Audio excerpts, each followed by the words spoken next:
દ્વારકાધીશ મિત્રો, તમારા નવા વ્લોગમાં તમારું હાર્દિક હાર્દિક હાર્દિક સ્વાગત છે। તો આજે અમે તમને ગાય વિશે થોડીક માહિતી આપશી, તો ચાલો અમારી સાથે। અને એક વાતથી જરૂર કહું, જે આપણો વિડીયો જોવે છે એને સબસ્ક્રાઈબ કરવા નમ્ર નમ્ર નમ્ર વિનંતી છે। અને નવા આવેલા જે આપણે જોવે છે વિડીયો એને સબસ્ક્રાઈબ કરવા નમ્ર વિનંતી। હાલો અમારે થાય આગળ। અને મિત્રો, પ્રકૃતિને બચાવવા આપણે આટલા ઝાડવા વાવવા જરૂરી। અમારે જો કેટલાય ઝાડવા વાવેલા છે। આ હે આંબો, પછી આ જાંબુડી હે, આસોપાલો તો આપણે ઘણા વાવ્યા। પછી આ હે નારિયેલ, ચીકુ ખાવા માટે પણ બહુ સારું, અને બીમારી થાય તો ચીકુનું જ્યુસ પીવું એ જરૂરી છે, એટલે આપણે વાવ્યા।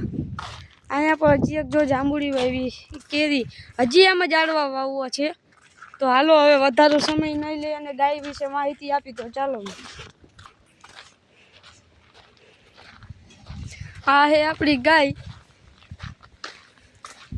છે, એ અત્યારે ખાઈ, અને 5 આટર છે, એનો વાછડો છે।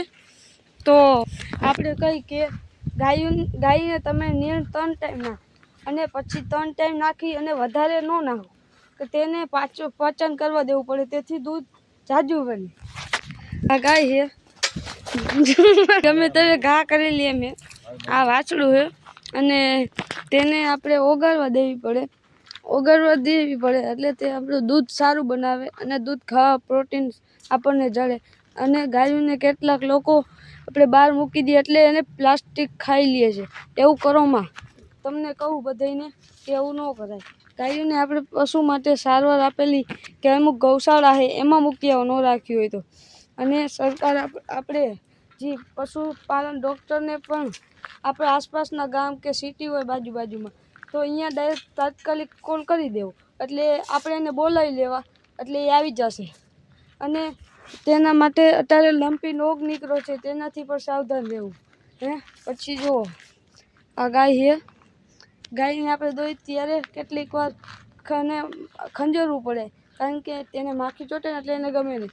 આપણને કંઈક ચોટતું હોય તો આપણે થોડી ગમે, તો એને એવી રીતના છે, એટલે તો એ ઠેકડા મારે, એટલે તમને એમ લાગે કે એ ગાય આપણને દોવા ન દેતી ને તમે મારો, મારવાનું નહીં। ગાય આપણે ગાય માતા છે, એટલે મારવા નહીં। અને વાસળો જન્મે ને ત્યારે એના પગ સીધા કરવા, નકર વાસળાના પગ પણ ઘણી જગ્યાએ મેં જોયું, વાસળાના પગ આડે છે। અને ગાયના મોઢામાં આરી કાઢીને બધું કાઢવાનું, વાસળો હોય બોર બધું કાઢી લેવાનું સરખી રીતના, તે પછી જ ગાય દોવાની।